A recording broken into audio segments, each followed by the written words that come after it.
Assalamualaikum warahmatullahi wabarakatuh. Perkenalkan, nama saya Esti Amelia dengan NIM C0D022003.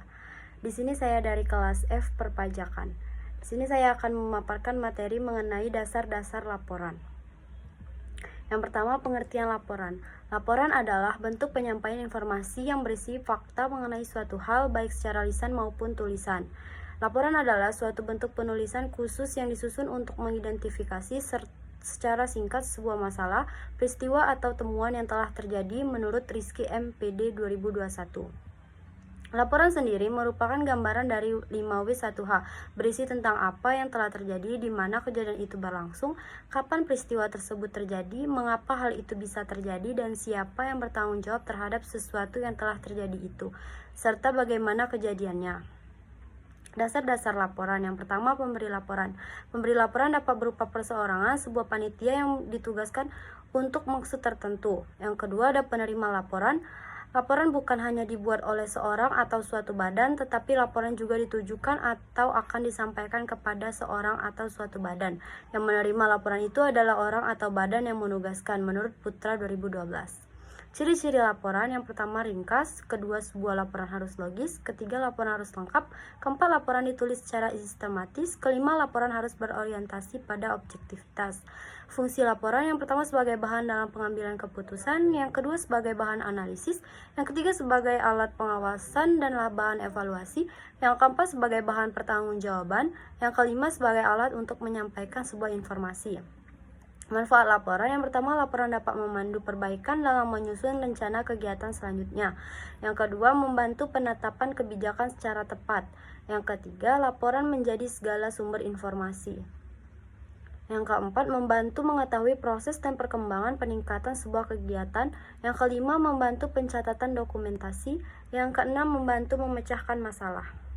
Tujuan laporan: yang pertama untuk mengenal pasti masalah, yang kedua memberikan maklumat dan fakta, yang ketiga mencadangkan penyelesaian, yang keempat mencadangkan tindakan yang perlu dilakukan, yang kelima membuat kesimpulan, yang keenam menilai sesuatu penyelidikan atau aktivitas. Sifat-sifat laporan: yang pertama mudah dipahami, yang kedua relevan, yang ketiga keandalan, dan yang keempat dapat diperbandingkan. Hal-hal yang perlu diperhatikan dalam membuat laporan: yang pertama, laporan harus jelas dan cermat, yang kedua, laporan harus lengkap, yang ketiga, mengandung nilai objektivitas, yang keempat, langsung mengenai sasaran atau to the point, yang kelima, disertai dengan adanya beberapa saran, yang keenam, konsisten dan tegas dalam penjelasannya, yang ketujuh, tepat waktu, yakni tidak lama dari waktu pelaporan yang ditentukan, dan yang terakhir, disampaikan kepada orang atau audiens di alamat dan tujuan yang tepat.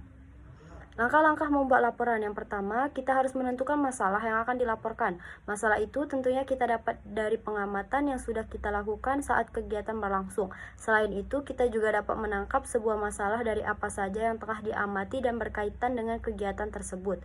Setelah menemukan masalahnya, kita perlu mengumpulkan bahan untuk laporan yang merupakan data dan fakta.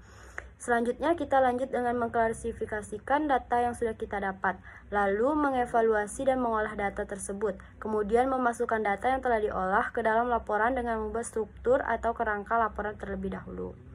Macam-macam laporan.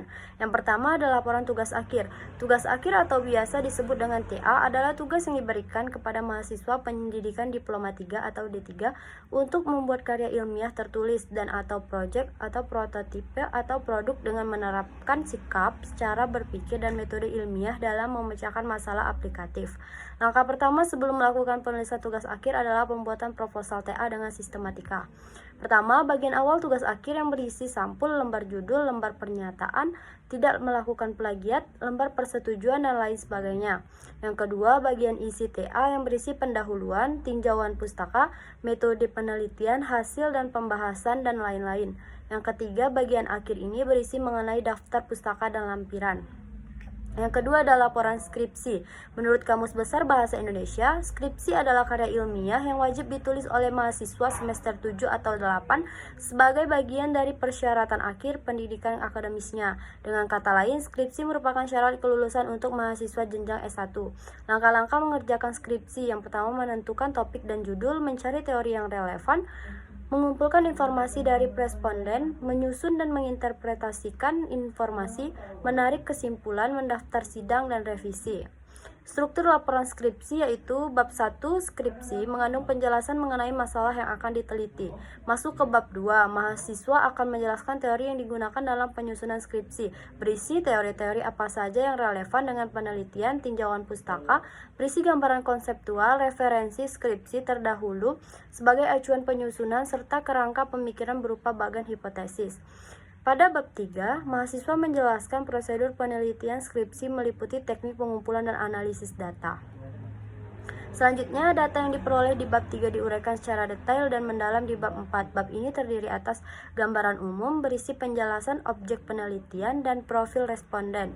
Kemampuan membaca dan menginterpretasikan informasi sangat diperlukan di bagian ini. Analisis data yaitu uji hipotesis terhadap data yang dikumpulkan. Apakah ada pengaruh antara variabel X terhadap variabel Y atau sebaliknya. Bab 5 atau bagian terakhir dalam skripsi berisi kesimpulan dan saran. Yang ketiga adalah laporan tesis. Tesis juga dapat diartikan sebagai karangan ilmiah yang ditulis untuk mendapatkan gelar kesarjanaan pada suatu universitas. Jika skripsi ini diperuntukkan untuk mahasiswa S1, maka tesis menjadi tugas akhir untuk jenjang magister atau S2. Penyusunan tesis sendiri cenderung lebih mendalam jika dibanding dengan penyusunan skripsi. Di samping itu, peran dosen pembimbing juga lebih sedikit. Hanya saja, penulis ini belum dituntut untuk membuat penemuan baru layaknya pada mahasiswa S3. Penulisan tesis untuk penelitian ataupun pada usulan penelitian atau UP dapat disajikan dengan format sebagai berikut. Yang pertama ada judul, lembar pengesahan, lembar pernyataan, abstrak, daftar isi, dan di bab 1 pendahuluan berisi latar belakang penelitian, rumusan masalah atau identifikasi masalah, tujuan penelitian, manfaat penelitian. Di bab 2 yaitu kajian pustaka, isinya kajian pustaka, kerangka pemikiran, hipotesis. Di bab 3 metodologi. Pada bab ini penelitian akan menguraikan paradigma atau pendekatan atau metode yang dipergunakan dalam penelitian. Bab 4 hasil dan pembahasan. Di bab 5 kesimpulan dan saran. Terakhir ada daftar pustaka dan lampiran. Perbedaan laporan tugas akhir, laporan skripsi, dan laporan tesis. Perbedaan tugas akhir di D3. Tingkat pendidikan diploma 3 biasanya berupa laporan proyek atau studi kasus yang menunjukkan keterampilan praktis dan penerapan teori dalam bidang tertentu.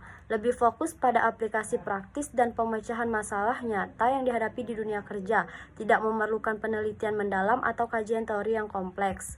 Sedangkan laporan skripsi yaitu tingkat pendidikan sarjana atau S1, merupakan karya tulis ilmiah yang dilakukan untuk menyelesaikan program sarjana, biasanya melibatkan penelitian yang lebih mendalam, kajian literatur, dan analisis data, mencakup penelitian asli yang dilakukan oleh mahasiswa dengan membimbingan dosen.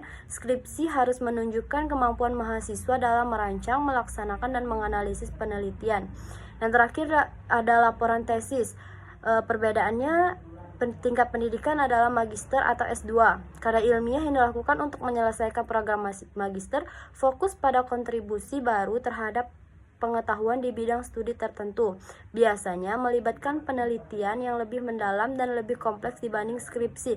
Tesis mengharuskan mahasiswa untuk melakukan studi yang lebih luas dan mendalam, seringkali dengan pengembangan teori atau model baru. Sekian, terima kasih. Wassalamualaikum warahmatullahi wabarakatuh.